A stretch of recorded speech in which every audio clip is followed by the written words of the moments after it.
everybody, and welcome to the Football Philosophy channel. And this is the ratings programme after United have got beat 2-0 by City in the Carabou Cup semi-final. The second year running that they've beat us in the semi-final of the Carabou Cup, and City are in the fourth final in a row. I was desperate to win that game yesterday and absolutely gutted. And if I'm absolutely honest, we got played off the park really for long periods of the game. A lot of people saying what a cracking game it was, and people at half time saying it was an even game. Maybe I was just a bit concerned about how much of the ball City were having, and I didn't feel that way. I thought, United had a couple of chances, but nothing. I don't think we were knocking on City's door like they were knocking on our door at times. I really didn't, and it was I thought it was a bit of a naive display after the way we played them in the league, and a lot of people called it drab, and it was a 0-0 draw. I don't think we had enough players getting behind the ball. I don't want to sound like a stuck record. I apologise if I do, but I think it was always going to happen. We were too expansive in our game against. You've got to appreciate the team that you're playing against, and City can knock that ball around for fun. And I put a little tweet out this afternoon on Rick the Red UK on Twitter, where I was explaining that our wide players are just not getting back behind the ball quickly enough. And somebody said, "Yeah, but that's not his man." It doesn't matter. I think it was about Marcus. Somebody said, "But Zinchenko's his man."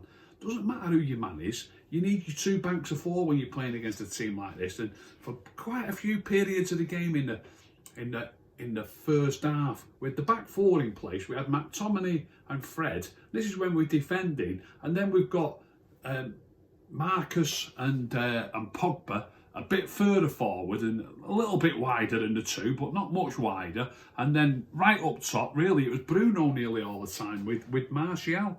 And it's just too narrow. We're not enough width when we're defending, and really just not enough players behind the ball. I mean, we were lucky really to hold them out. I mean, obviously De Bruyne hit a thunderous shot against the post, and Sterling should have done better a couple of times. We were lucky to be 0-0 at half time really, and it was never going to last, if I'm honest, and ends up getting beat 2-0. So it's Watford on Saturday in the FA Cup. I've been saying all through that League Cup, I would take, despite us being level with Liverpool at the top on points at the minute, and City I think City are 4 points behind us with a game in hand. I said since day one I would take top four and a trophy, and the League Cup would have done. Now it'll have to be the FA Cup or the Europa League. So one of those two plus top four. If it was offered to me now, if I'm honest, I'd take it. So this is the ratings from that game, from the Manchester Evening News. Henderson in goal. The Manchester Evening News gave him a 6. I won't disagree with that. They said it was his Old Trafford debut. He saved very well from Mahrez after conceding a soft goal.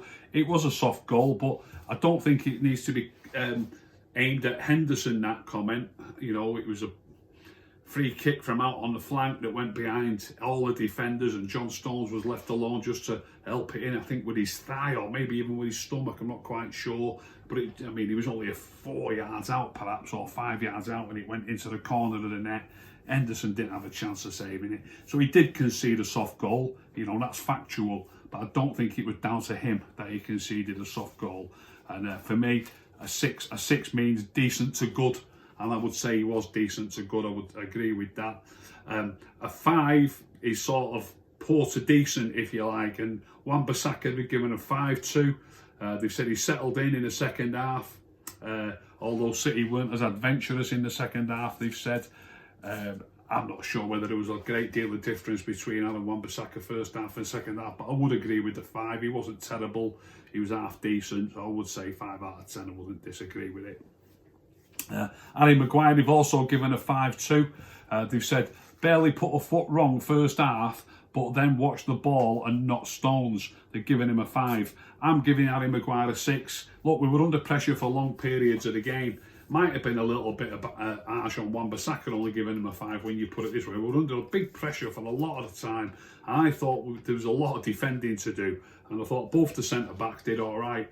I've said on here many, many times, you can you could have a great moment in a match, like you could score a cracking goal but still not have a great game. A lot of people don't seem to appreciate that. They think if you've scored a great goal, you've had a great game. Not for me, it doesn't work like that.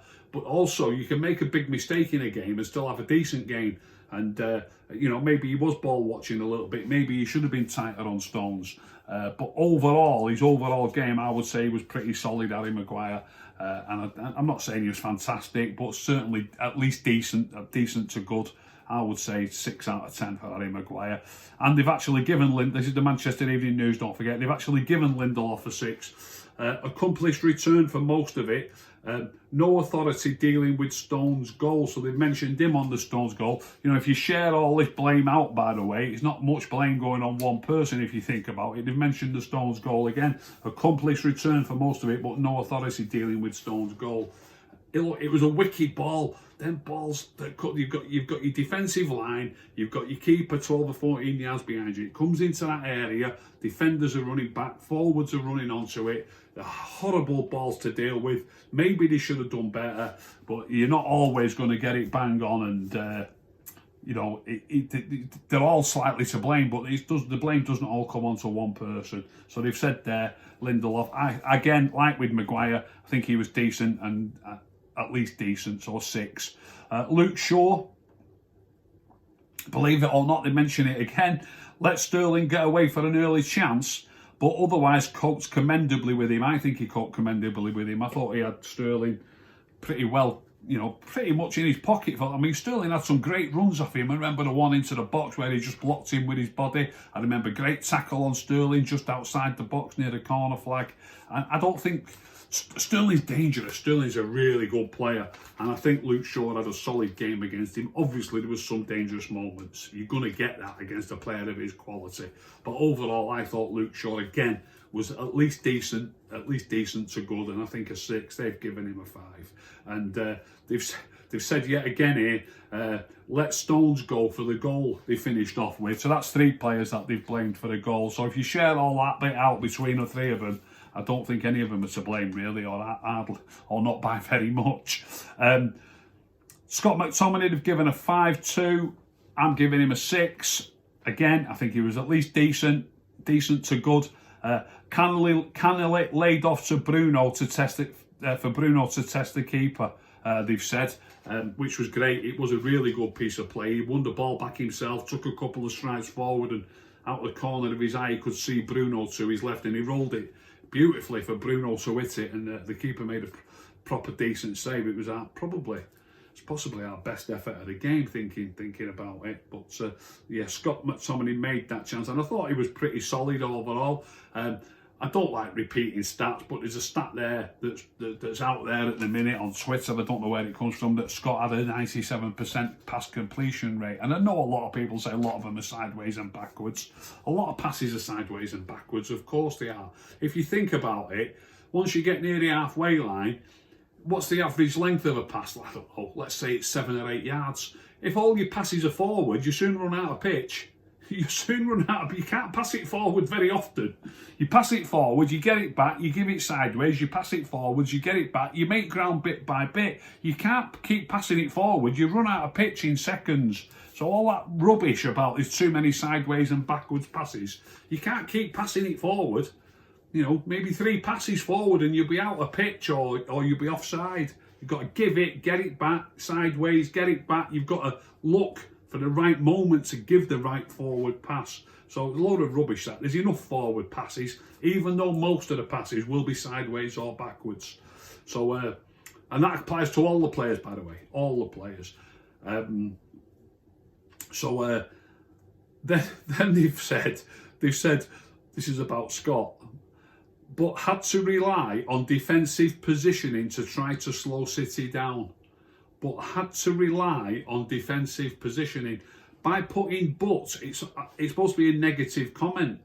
I would say it's a positive comment. He's playing central defensive midfield role. We've got 2 defensive midfield players in there, which you need it against most teams, but you certainly need it against City. And what you do when you're in that position is you rely on your positioning. to make it difficult for the opposition to get through you and to make them go sideways, like you have to do when you've got the ball. Make them go sideways and make them go backwards. And that's your defensive positioning and your defensive nous. So the Manchester Evening News person, so this, you can think about this when you're thinking about what all the marks that is given but had to rely on defensive positioning to slow City down. That's exactly what all the players should do when the opposition have got the ball, particularly a quality side like City. Get in position, use your brain, and make it difficult for them and make them go backwards. Rely on your defensive positioning. Fred, they've given a 6-2. I wouldn't disagree with that. More restrained in his deep midfield role basically means the same as relying on his defensive positioning. They've said it as a negative against Scott. They're basically saying the same thing. More restrained in his deep midfield role, but had to rely on his defensive positioning. It means the same thing. It's a negative for one player, it's a positive for the next player. And disciplined with his passing. Again, same thing. Disciplined with his passing, sideways, backwards, give it forwards, get it back. Which compromised United's attacking fluidity. I wouldn't have said Fred's passing. I thought Fred's passing, particularly in the last half hour, he seems to come into his own, was pretty good last night. And I wouldn't say, obviously he gives it away once or twice. I say that about, a lot of people know he's not my favourite player, and I know some of the other players I do favour. Don't look, it's a fact, everyone's going to be like that. But last night, horses for courses, Fred had a proper decent game. Of course he'd give it away. People sometimes say to me, oh, you always say that, but he give it away once or twice. He's going to do that. Same thing, Fred gave it away once or twice, but not terribly, not that often. And I thought his passing was pretty decent last night, particularly in the second half, last half hour. I thought he came into his own. And but, just decent to good, no more than that, no less. They've given him a 6, and I would agree with a 6. Paul Pogba, they've given a 5-2. I would probably agree with that. I call that as poor to decent. 6 is decent to good, 5 is poor to decent.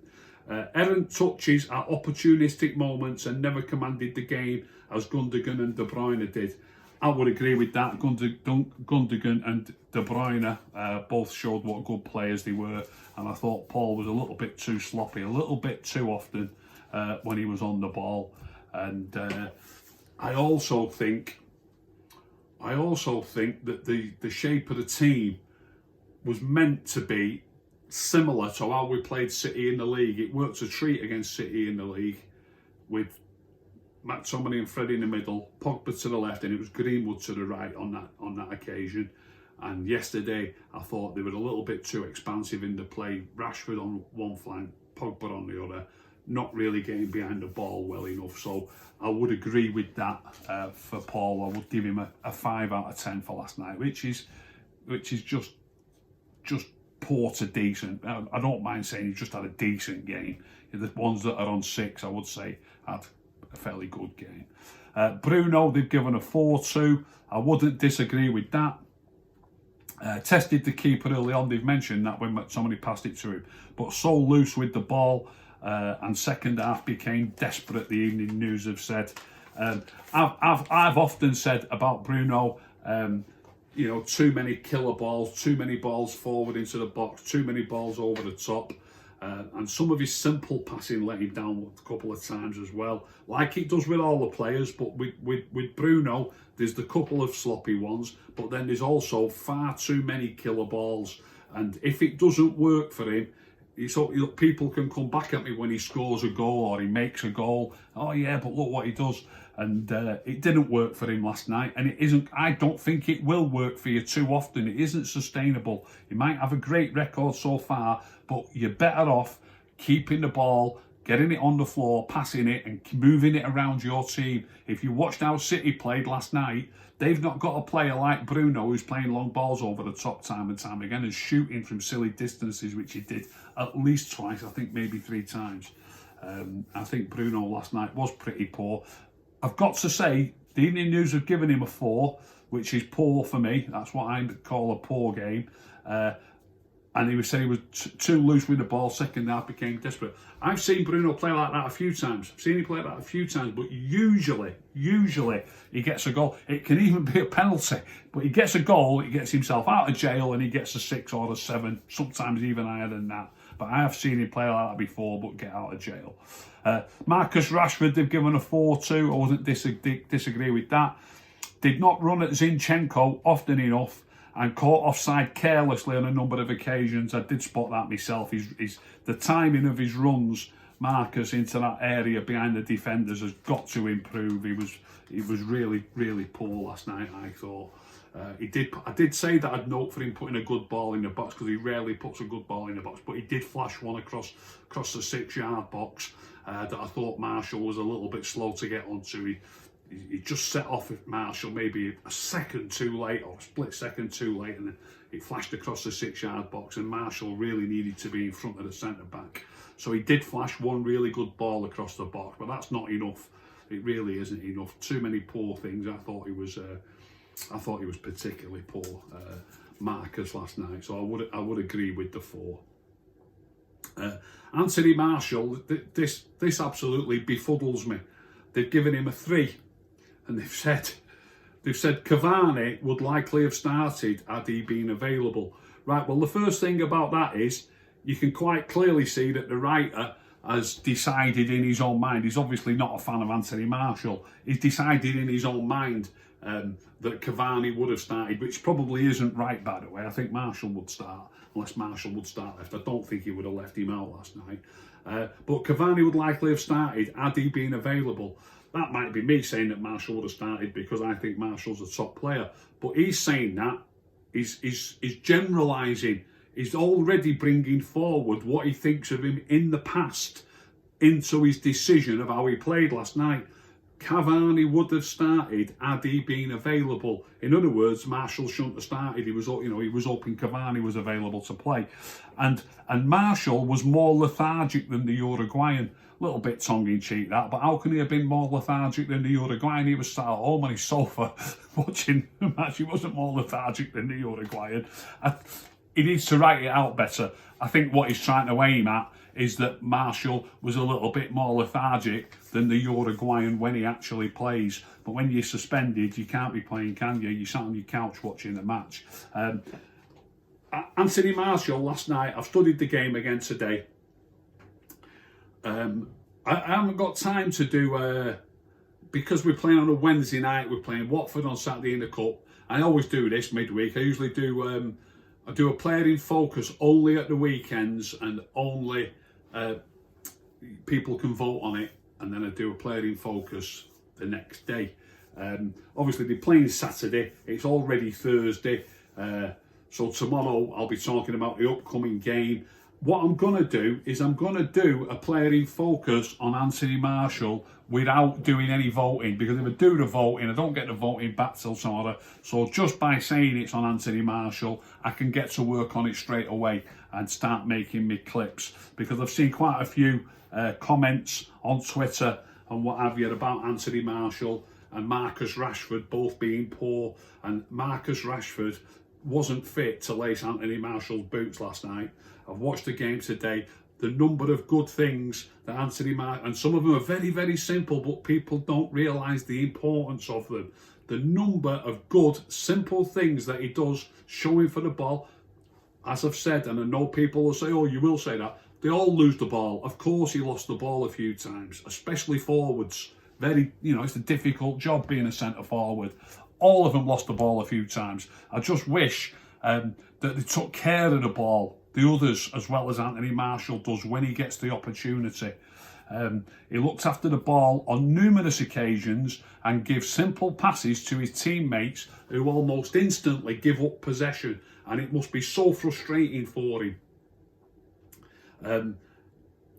I believe that if the other attacking players, I'll name Pogba, I'll name Bruno, and I'll name Rashford, I believe if those three players would have played as well as Anthony Marshall did, and would have looked after the ball as well as he did, and I'm going to put the clips up, I'll put 10 or 12 clips up. Most of the clips will also show how poorly we give the ball away when Marshall, in 2 or 3 instances, has worked his socks off to keep the ball with our shirt, keep the ball with our team, and he gives it to a player who carelessly gives it away, and it's numerous occasions. If all the other players looked after the ball like Marshall did, we would be in a much, much stronger position with a much better chance of winning that game. Too many people watch the game and think that a striker isn't making chances or isn't scoring goals. The way City play, it's a good thing we were playing City last night. The way City play, they're not all looking to make chances. They're not all looking to make goals. Even Kevin De Bruyne, he's playing like a false nine supposedly for them. It's not, he had a cracking shot that hit the post. But he's not looking to score all the time. He's not even looking to make a chance all the time. Most of the passes are simple passes. Get it on the floor, move the ball around. Move the ball around, make yourself available. Anthony Marshall is playing like they're playing. Anthony Marshall could play for them. Now, we need to get our heads on this, and I know we're only fans, and most of everybody who's watching this is just going to be a fan. United staff need to get a grip of this. They need to understand that we've got to look after the ball properly. We've got to look after the ball like City players look after the ball and like Anthony Marshall looks after the ball. And they've given him a 3. I'm not saying he was out of this world, by the way, but he was certainly decent to good. And I'm going to put at least 10 good clips up. 10 good clips where he will get let down by his teammate, having looked after it well himself. And we need everybody else to look after it like he looks after it. So that's me. I've had me a little rant. Anthony Marshall was perfectly fine, decent to good, 6 out of 10.